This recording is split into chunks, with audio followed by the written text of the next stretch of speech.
preconceito e diálogo. Naturalmente, quando nós pensamos, as relações entre preconceito e diálogo, facilmente nós podemos compreender, que tratam-se de modos díspares de ser, modos antagônicos de ser, improdutivamente antagônicos de ser. Quer dizer, o preconceito exclui o dialógico e o dialógico exclui o preconceito. Isso numa compreensão mais superficial. Mas é interessante nós entrarmos na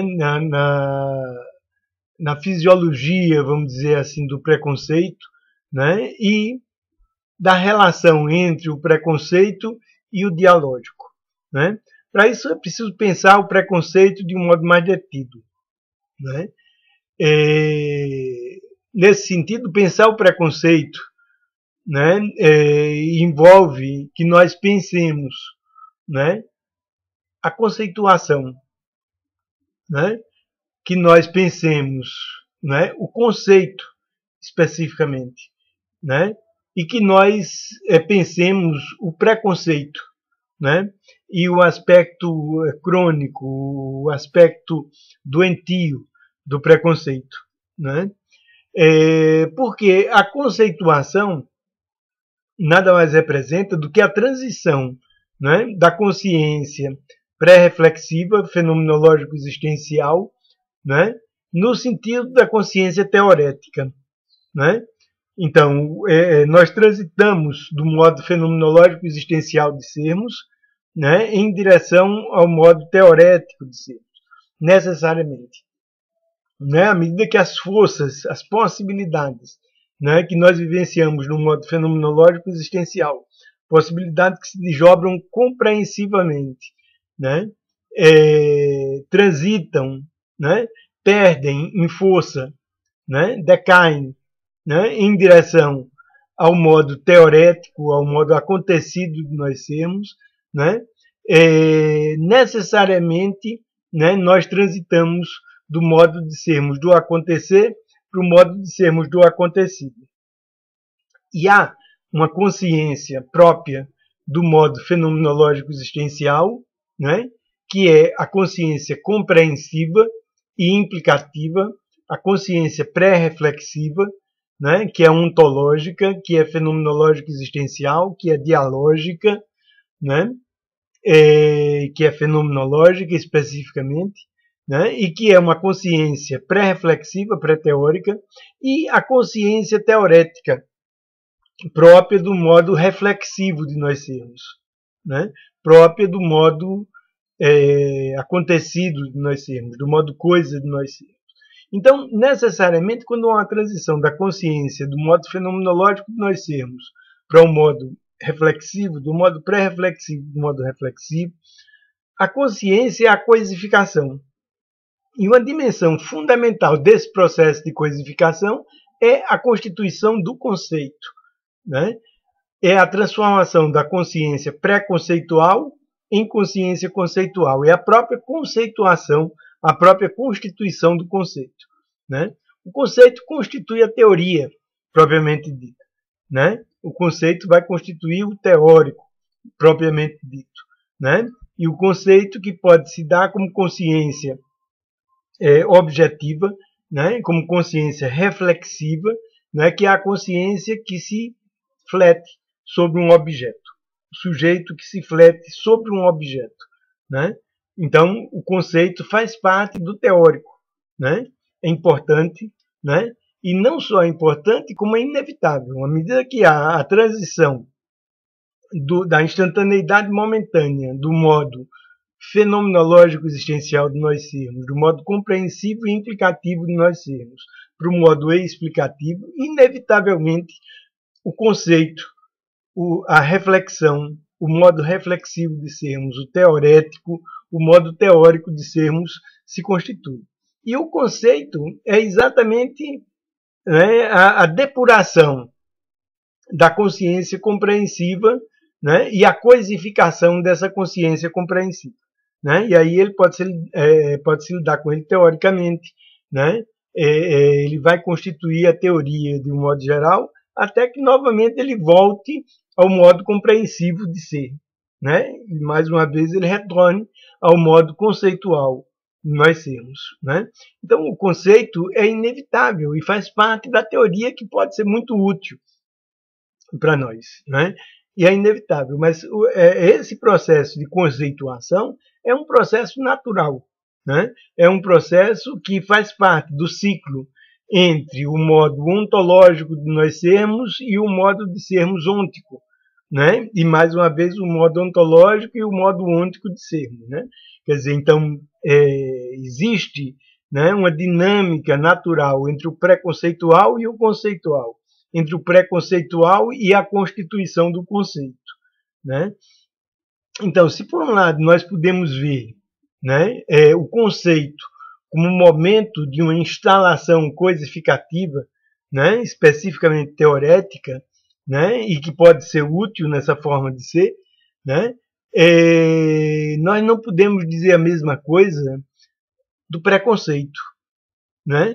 Porque o preconceito trata-se, em específico, de uma supressão da alternância entre o modo conceitual de nós sermos e o modo pré-conceitual, entre o modo ôntico de nós sermos e o modo ontológico. Quer dizer, o preconceito, na verdade, ele serve enquanto fato, enquanto fatalidade, enquanto privilégio do fato, enquanto privilégio do acontecido, num certo tipo de interdição ao modo de sermos fenomenológico existencial, o modo de sermos, em específico, da conceituação e da revitalização do conceito, né?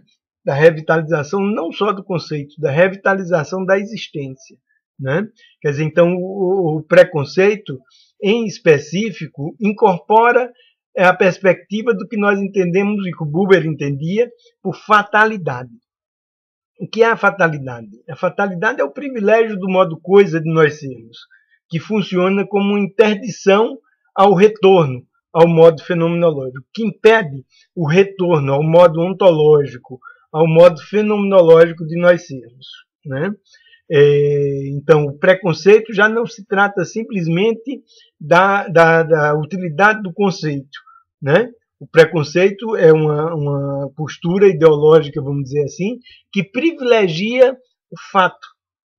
O preconceito é da ordem da fatalidade, né? E privilegiar o fato significa interditar o retorno ao modo de sermos do fazer, que é o modo de sermos do acontecer, fenomenológico existencial, o modo de sermos da ação, e uma permanência preferencial no modo de ser do acontecido, no modo de ser do fato.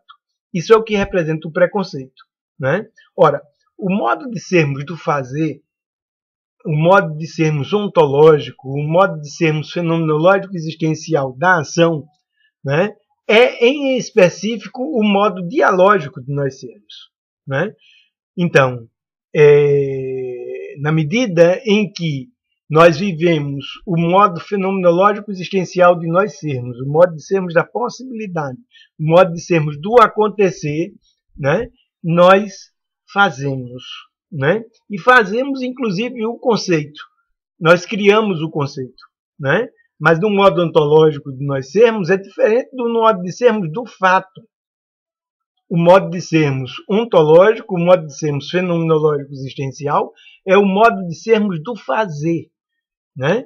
Então, na medida em que há uma interdição pela fatalidade do retorno do modo de sermos do acontecido, do modo de sermos do conceito, para o modo ontológico de sermos, há uma interdição ao retorno de nós outros ao modo de sermos do fazer, ao modo de sermos do possível. Quer dizer, isso é o que representa o preconceito. O preconceito se recusa a ser refeito. O preconceito que é feito, né, e que é feito enquanto conceito, né, e que é feito enquanto cronificação do conceito, né, pela fatalidade, ele assume a perspectiva de não mais fazer-se, né, e ele se insista cronicamente como coisa, né, e como coisa preconceitual, que vai constituir um artefato ideológico, né? E ele se pressupõe absoluto e de uma duração absoluta e não mais submetido ao fluxo do fazer, né? Que se constitui como a volta de nós outros ao modo fenomenológico existencial de nós sermos, né? Do fazer e do refazer e do continuamente criar nesse processo de vivência do possível, né? Quer dizer, então o preconceito é antagônico com o dialógico, porque o dialógico é exatamente esse modo fenomenológico existencial de nós sermos do fazer, né? Quer dizer, então, o diálogo, né, a vivência do dialógico pressupõe nós darmos espaço naturalmente, quer seja para a individualidade, quer seja para o grupo, quer seja para o individual, quer seja para o coletivo, nós darmos espaço para a vivência do fenomenológico, né? A essência da mediação para a resolução de conflitos fenomenológico existencial, ela reside exatamente nessa abertura para o dialógico, que é o modo fenomenológico existencial de nós sermos, né? A essência da mediação para a resolução de conflitos fenomenológico existencial, né, pressupõe uma abertura, né, tanto para a vivência individual como para a vivência coletiva, para a vivência grupal, uma abertura para a vivência do modo fenomenológico existencial de nós sermos, né, que enquanto vivência da ação, enquanto vivência do desdobramento de possibilidades, é fenomenológico existencial, compreensivo, implicativo, gestaltificativo e eminentemente dialógico, né? É pré-reflexivo, é um modo de sermos que é pré-reflexivo e é dialógico, né? Quer dizer, entre o modo pré-reflexivo de sermos e o dialógico existe uma relação extremamente importante, né? Porque o modo fenomenológico existencial de nós sermos, pré-reflexivo, né, dialógico, ele não é o modo de sermos da dicotomia sujeito e objeto. Ou seja, no modo acontecido de nós sermos, né, nós estamos no modo reflexivo de nós sermos. E reflexivo, o modo reflexivo de nós sermos quer dizer o modo de sermos que constitui o sujeito e o objeto e a dicotomia entre sujeito e objeto, na qual um sujeito se volta, se flete sobre o objeto, né, e contempla o objeto flexivamente, reflexivamente, repetitivamente, né, que constitui o modo reflexivo de nós sermos. O modo de sermos fenomenológico existencial, modo de sermos pré-reflexivo e dialógico, não existe sujeito e objeto. Esse modo pré-reflexivo de nós sermos é o modo de sermos da ação. E é o modo que nós poderíamos dizer no qual vigora o ator. A vivência da ação, que não é reflexiva, que não é pré-reflexiva. Quer dizer, o ator não está cindido, e o mundo do ator não está cindido numa dicotomia sujeito e objeto, né? O ator existe na vivência de uma dialógica. E a dialógica é a relação eu-tu, né? E na dialógica, né, a vivência da relação eu-tu se dá numa perspectiva em que o eu se dá como possibilidade, né? Que se remete a um tu que também se dá como possibilidade. Então, o eu se remete ao tu e o tu se remete ao eu, e isso cria entre eles a esfera do entre, seja entre indivíduos, seja numa coletividade grupal, né? Mas na momentaneidade instantânea da vivência do modo fenomenológico existencial de nós sermos, modo dialógico de nós sermos, né? O eu não se dá como coisa e o tu não se dá como coisa. O eu não se dá como coisa sujeito, como acontecido sujeito, como coisa sujeito. Nem o tu se dá como o acontecido tu, como a coisa tu, né? O eu se dá como possibilidade e o tu se dá como possibilidade. E eles interagem, né? E nessa interação, o eu se remete ao tu como possibilidade e o tu se remete ao eu como possibilidade. E eles criam a esfera do dia, A esfera do dia, que quer dizer entre, né? E que é uma esfera de constituição de possibilidades, possibilidades que são sempre novas, né? E uma esfera de constituição de sentido, como esfera de constituição de possibilidades, uma esfera de constituição de desdobramento de possibilidades de ação e de logos e de sentido, o diálogos, né? Quer dizer, então, o diálogo se constitui na interação entre eu e tu. E tudo que eu e tu não é acontecido, né? O sujeito é acontecido, o objeto é acontecido. Mas o eu e tu, na dialógica da relação eu-tu, não são acontecidos, porque eles são possibilidades, né? E enquanto eles são possibilidades, eles são vivência de ação, né? Vivência de ação que se constitui como logos, que se constitui como sentido, né? Então, preconceito é característico do modo acontecido de nós sermos. Quer dizer, a cronificação do preconceito, o enrijecimento no preconceito, significa a recusa, a estética do dialógico, vamos dizer assim, a vivência do dialógico, né? Quer dizer, vivenciar o diálogo efetivamente, vivenciar o dialógico, pressupõe, né, que as partes em conflito aquecem, né, concedem, né, essa vivência dialógica, né, a se entregarem a essa a momentaneidade instantânea, aos momentos dessa vivência dialógica, né? E nessa vivência dialógica, né, eu e tu são alteridades absolutas. A vivência dialógica no modo fenomenológico existencial de sermos não pressupõe uma unificação, né? Pelo contrário, a vivência dialógica no modo fenomenológico existencial de sermos, no modo eu-tu de sermos, ela se alimenta da diferença. Eu e tu são alteridades absolutas.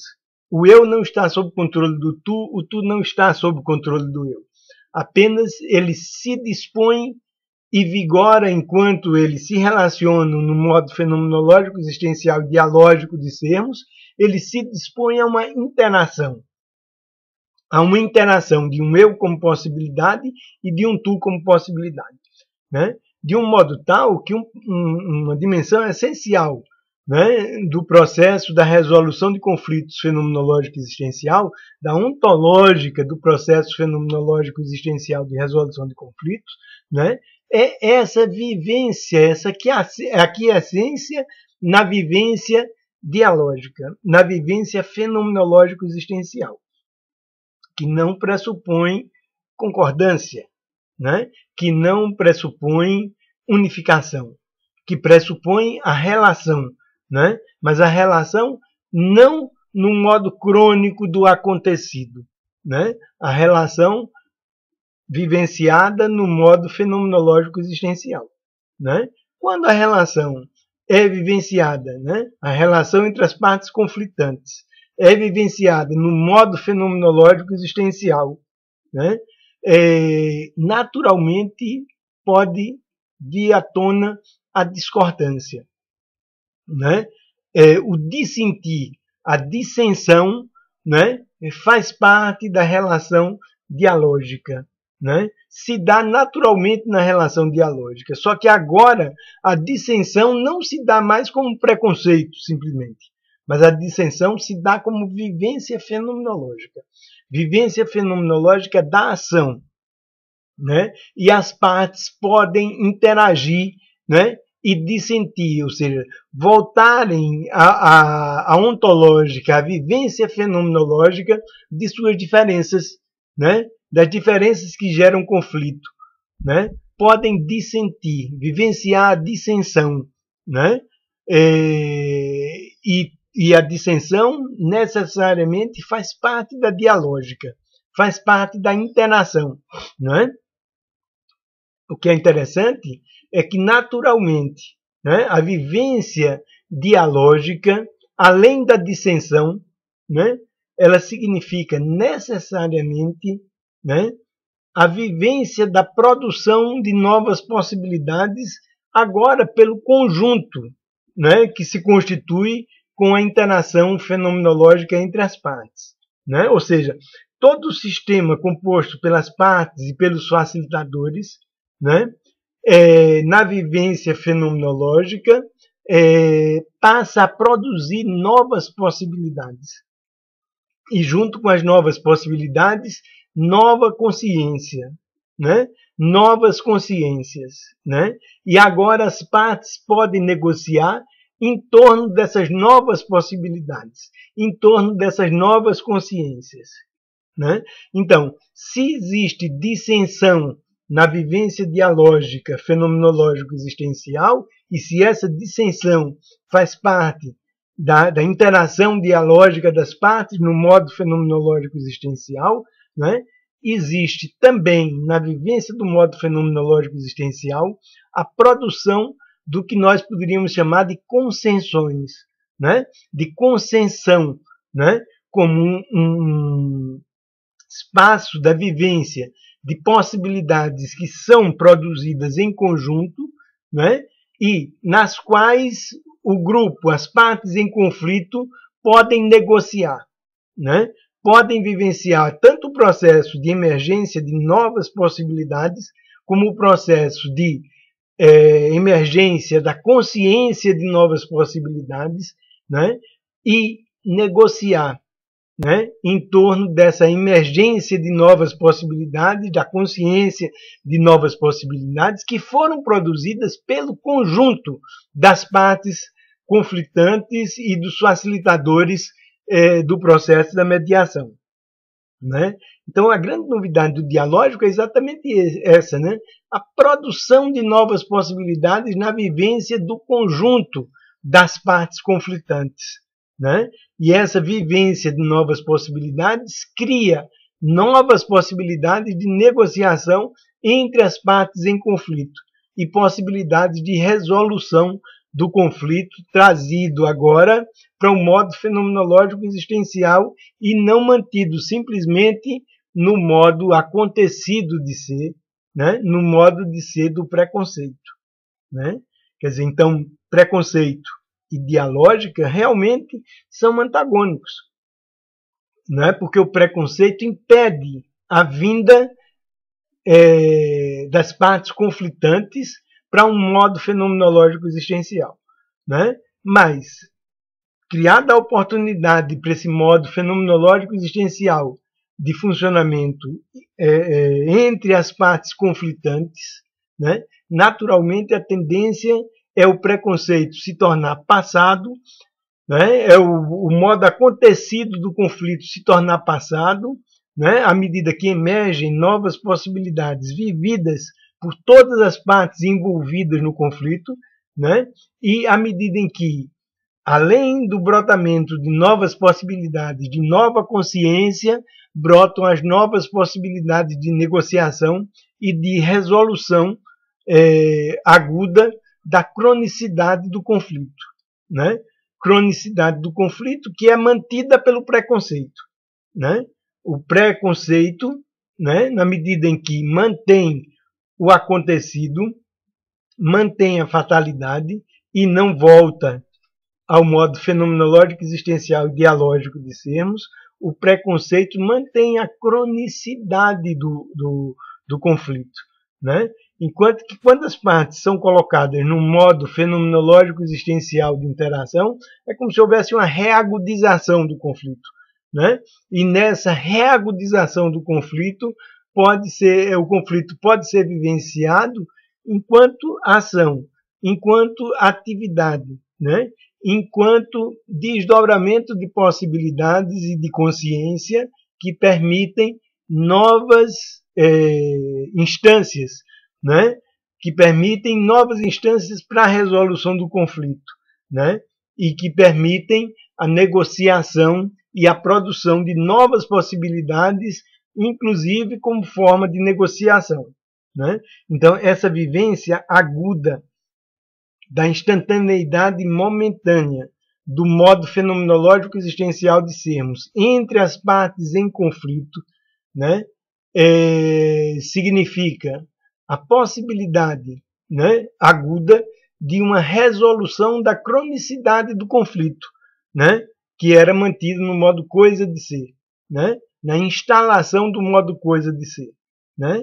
Quer dizer, trazido enquanto interação entre as partes ao modo fenomenológico existencial e dialógico de sermos, né? O conflito tende a se resolver de um modo agudo em cima de novas possibilidades e de nova consciência e de nova negociação que pode se desdobrar dialogicamente entre as partes em conflito.